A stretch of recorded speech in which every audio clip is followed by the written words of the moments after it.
চাস্তো ভাই, রাজনীতি তো করো ভালো কথা, একটা জিনিস কি ভেবে দেখছো? এই রাজনীতি করতে গিয়া হিন্দু মুসলিম খ্রিস্টান বৌদ্ধ যারাই মরুক না কেন, যারাই মার খাক না কেন, কোনোদিন দেখছো নেতা কিংবা নেতার কোনো আত্মীয় স্বজন কিংবা নেতার ছেলে কোনোদিন মার খাইছে কিংবা মরছে? দেখছো? আরে ভাই, একটুখানি বুদ্ধি রাখ না। Money is powerful.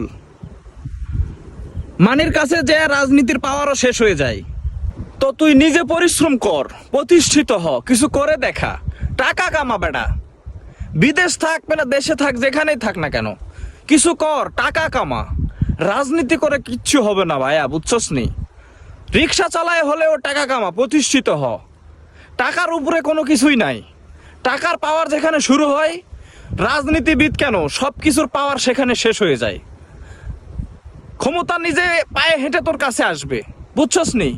টাকা কামা বেটা, কি করতেছস? রাজনীতি বাদ দে।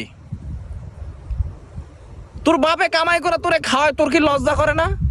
তুই রাজনীতি করস যে নেতার পাও ছাড়স? নেতার পিছনে ঘুরে তোর কি হবে? নেতার পিছনে ঘুরে কিচ্ছু হবে না। হয়তো একবেলা খাইতে পারবি, সাথে মার খাবি বোনাস। হয় বিদেশ আয়, না হলে দেশে থাক, কোনো সমস্যা নাই, কিন্তু কিছু করে দেখা, প্রতিষ্ঠিত হ, টাকা কামা, যেন তোকে নিয়ে মানুষ গর্ব করে, তোরে দেখে যেন মানুষ ঘৃণা না করে। বুঝছস নি কথা? কথাগুলো একটু মাথায় নিস চাস্তো ভাই, বুঝছস নি?